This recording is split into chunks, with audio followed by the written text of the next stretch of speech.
দর্শক সবাইকে স্বাগতম। আমাদের বাংলাদেশে এখনো পর্যন্ত জানুয়ারি মাস চালু হলেও বই উৎসব চালু হতে পারে না।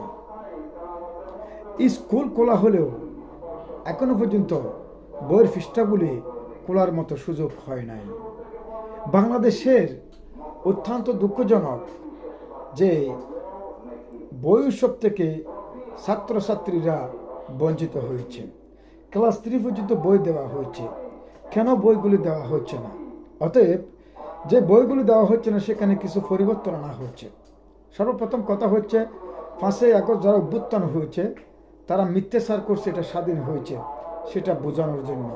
স্বাধীন একবার হয়, অভ্যুত্থান বারবার হয়, বিবাহ একবার হয়, মানুষ কিন্তু বারবার প্রেমে পড়তে পারে, এটা আপনাকে মাথায় রাখতে হবে। অতএব বাংলাদেশের এই বই উৎসবটি হচ্ছে না, মূলত কারণ হচ্ছে অর্থাৎ আওয়ামী লীগের তথা বাংলাদেশের বঙ্গবন্ধুর যত ইতিহাস রয়েছে বইয়ের মধ্যে সব কিছু মুছে ফেলা হবে। এগুলো মুছে ফেলার জন্য আজকে বাংলাদেশে বই উৎসব হচ্ছে না। এক নাম্বার কথা, শেখ রাসেলের বিষয়ে যেই ইংরেজিতে যেই ধাঁধা রয়েছে সেগুলো ডিজেবল করা হবে, রিমুভ করা হবে, সেগুলো থাকবে না। অর্থাৎ বঙ্গবন্ধু পরিবারের কোনো কিছু থাকবে না। অ্যাড করা হবে 5ই আগস্টের শহীদদের নাম এবং তাদের স্মৃতিচার। বিশেষ করে অনেক দিবস 15ই আগস্ট থাকবে না এবং 6ই মার্চ, 26শে মার্চ এগুলো তুলে ফেলার জন্য অনেক কিছু দেখতেছি। ছাগল দিয়ে যদি হাল চাষ করা হয় গরুর প্রয়োজন হতো না, কথাটা সত্য। আপনি গুণীজনকে যদি সম্মান দেন ওখানে গুণীজন জন্মাবে, আপনি গুণীজনকে যদি সম্মান না দেন সেখানে গুণী জন্মাবে না। অতএব বাংলাদেশের পরিস্থিতি এরকমই। আজকে বই উৎসব নিয়ে এত নাটকীয়তার কোনো কারণ নেই। ইতিহাস বিকৃত করলে একদিন আপনাদেরকেও মানুষ বিকৃত করবে। কারণ একটা জিনিস মাথায় রাখবেন, গাছে ওঠা যত সহজ নামাটা তত সহজ নয়। আন্দোলন যে কেউ করতে পারে, ঝগড়া যে কেউ করতে পারে। আপনি আমাকে বাড়ি মেরে আঘাত করতে পারেন, কিন্তু এটা জোড়া তালি লাগানো কঠিন হয়ে যাবে। অতএব বাংলাদেশের আজকে বই উৎসবে যে ইতিহাস বিকৃত করে আপনারা যে বই আবিষ্কার করতে যাচ্ছেন সেটার অপেক্ষায় সমগ্র জাতি অপেক্ষার বহরে রয়েছে। অতএব আজকে এই জিনিসগুলো আপনারা একটু ভেবেচিন্তে করবেন যাতে ইতিহাস না লটে। এবং বই উৎসবের দিন শেষ, হয়তো এই বইগুলো কখন আসবে এখনো সুনিশ্চিত নয়। হয়তো 10 দিন, হয়তো 15 দিন লাগতে পারে আরও।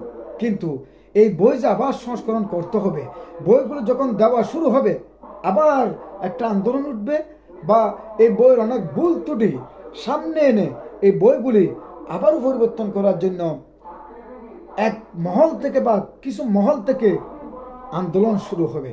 তখন এই বইগুলো কি আপনারা বন্ধ করতে পারবেন?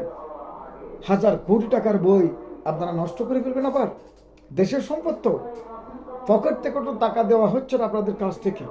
তাহলে এমন কিছু বইয়ে যোগ করবেন না যে বইগুলি আবারও আন্দোলনের সামিল হবে বা প্রশ্নবিদ্ধ হবে।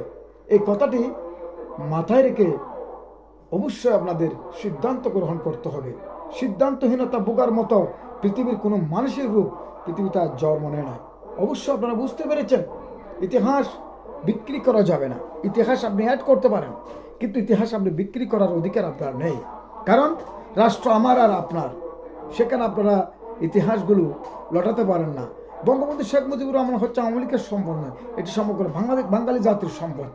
বঙ্গবন্ধু শেখ মুজিবুর রহমান আজকে আন্দোলন করেছেন, আজকে এরশাদ সরকারকে হটিয়েছেন 91 সালে, বেগম জিয়াকে হটিয়েছেন, শেখ হাসিনাকে হটিয়েছেন।